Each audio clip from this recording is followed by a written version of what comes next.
मुळात विषय असा आहे की मी हे जे हॉटेल आहे हे मी चालवायला दिलेलं आहे. गुन्हा घडला असं त्यांचं म्हणणं आहे. हे 27/1/2025 रोजी त्यांचं जे म्हणणं आहे त्यावेळेस ते स्क्वॉड जो आला होता औरंगाबादचा, तो 27/1/2025 ला आला होता आणि गुन्हा काल दाखल केल्याच्या तुमच्या माध्यमातून मला कळालं आणि पोलीस स्टेशनमधून कळालं की काल 7/8/25 रोजी त्यांनी गुन्हा दाखल केला 8 महिन्यानंतर. मुळात हा विषय असा आहे की मी त्यावेळेस त्या सेम डे म्हणजे 28/1 ला मी तक्रार केलेली आहे माननीय पोलीस महासंचालक मुंबई आणि पोलीस अधीक्षक लाचलुचपत विभाग यांनी त्यावेळेस जे राजपूत आहे ज्यांनी जी फिर्याद दिली त्यांच्या विरुद्ध मी त्यावेळेस अर्ज दिला की यांनी मला त्यावेळेस 50,000 रुपयाची मागणी केली होती आणि त्याच्याबद्दल मी त्यावेळेस पत्र दिलेलं आहे त्यांना. त्याची कॉपी तुम्हाला देतो मी. त्याच्यानंतर जो विषय आहे की मुळात त्यांचं काय म्हणणं पडलंय की 3 पेज आहे, 3 पेज असतात म्हणले.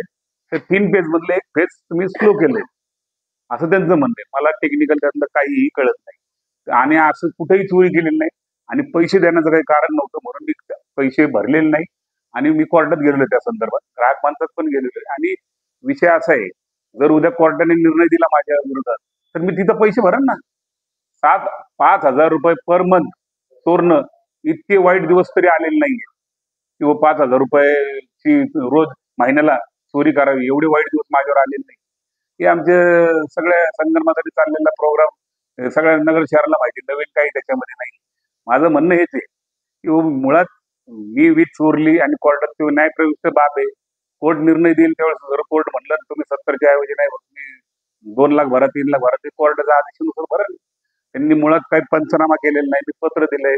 त्याच्यानंतर माहितीच्या अधिकारात पण मी माहिती मागवली, त्यांनी त्याची माहिती दिलेली नाही मला. हे मी माहितीच्या अधिकारात दिले पत्र तुम्हाला सांगतो 8/4 ला दिलेले 8/4/25 ला. त्या पत्राचा अजूनपर्यंत त्यांनी मला नीट हे केलेलं नाही, त्याचं माहिती दिलेली नाही की या गोष्टीचा पंचनामा केलेला नाही त्यांनी.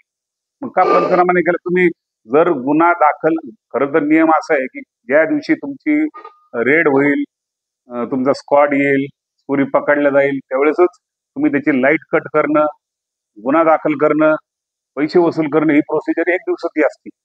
मग तुम्हाला 8 महिने का लागले गुन्हा दाखल करायला? मला हे विचार नाही. त्याला कोणतरी अधिकाऱ्यांच्या मागे कोणीतरी राजकीय षडयंत्रच आहे. एवढं 8 महिन्यानंतर गुन्हा दाखल का केला? आणि 5,000 रुपये महिन्याला 5,000 महिना ऍव्हरेज काढला त्यांनी की 5,000 रुपये महिन्याला चोरी केली. आमच्या आजपर्यंत दर महिन्याला मी पैसे भरलेले 25,000 रुपये महिना बिल भरलेले आणि मग असं असताना मी चोरी कशासाठी करणार? आणि गुन्हा दाखल करायचा होता तर त्यांनी एवढा उशिरा का केला? आता हे ते म्हणून ही जास्त मी याच्यावर का जास्त बोलणार नाही कारण ही बाब न्यायप्रविष्ट आहे आणि न्यायालय जो निर्णय देईल, उद्या मला न्यायालय म्हणलं बघ तुम्हाला याची कारवाई करावं लागणार आहे, दंड भरावा लागणार आहे किंवा काय करावं लागणार ते तयार आहे. यांच्या हुकुमशाहीला मी बळी पडणार नाही. त्यावेळेस त्यांनी पैसे मागणी केली मला त्या राजपूतनी. त्यांचा जो स्क्वॉडचा प्रमुख आहे जो कालचा फिर्यादी राजेंद्र राजपूत यांनी त्यावेळेस पैशाची मागणी केली आमच्या मॅनेजरकडे. मी नव्हतो त्यावेळेस, मी बाहेर होतो. आमच्या मॅनेजरकडे पैशाची मागणी केली, त्यांनी पैसे न दिल्यामुळे त्यांनी तो केलेले. आणि आमचं हेच म्हणणं आहे ना आज पण, तुम्हाला एवढ्या वेळ गुन्हा दाखल करायला का लागला? 8 महिने. 8 महिन्यानंतर तुम्हाला कुठून एवढी एकदम हे आलं, सगळ्याच गोष्टी हे आलेल्या 8 महिने आणि सगळे तुम्हाला कागद येत नाही. तुम्हाला मी पत्र दिलेले त्याचे कॉप्या आहेत. हे बघी तारीख आहे त्याच्यावर 28/1/2025 ला मी पत्र दिलेलं आहे त्यांच्या अधीक्षक अभियंत्याला. त्याच्यावर काय यांनी कारवाई केलेली? मागणी आता माझी मागणी काहीच नाही. ही बाब न्यायप्रविष्ट आहे. मला न्यायालयावर विश्वास आहे आणि मला माहिती नाही मी चोरी करणार. एवढे किरकोळ चोरी करायची एवढे वाईट दिवस नाही आले की एवढे चोऱ्या करून पोट भरायचे एवढे वाईट दिवस नाही आले. त्याच्यामुळं न्यायालयाचे निर्णय ते तुम्हाला मान्य आहे. यांचे गुन्हा दाखल करण्याने काय याच्यामुळं मोठं राजकीय राजकीय षडयंत्र रचले गेले त्याच्यामुळे हे चालले. आता काय कोण आहे आता कळेल ना ते. आता बघा मला एकतर तुमच्या माध्यमातून कळलंय की आता गुन्हा दाखल झालाय. मलाच माहित नव्हतं गुन्हा दाखल झालेला आहे आणि मीच आश्चर्यचकित झालो की बहुत 8 महिन्यानंतर गुन्हा दाखल केला. आता त्यांनी मला सांगा ना, आज नगरमध्ये एवढा स्क्वॉड फिरतो किंवा राज्यभरात स्क्वॉड फिरतो, तो स्क्वॉड एक सेम डे करतो ना सगळ्या कारवाया. लाईट कट करणं, मीटर उचलून देणं. तुम्हीच मीटर बदलून आणून दिलं. MSEBच्या लोकांनी मला मीटर आणून दिलेलं बदलून. आणि तुम्हीच हे परत हे करता, कारवाई करता, काय काय म्हणजे हे कोणाच्या सांगण्यावर नाही चाललेलं आहे. ठीक आहे, माझा न्यायालयावर विश्वास आहे, जे होईल मी त्याला फेस करायला तयार आहे. दर्जेदार शिक्षणाची हमी म्हणजेच JSS गुरुकुल.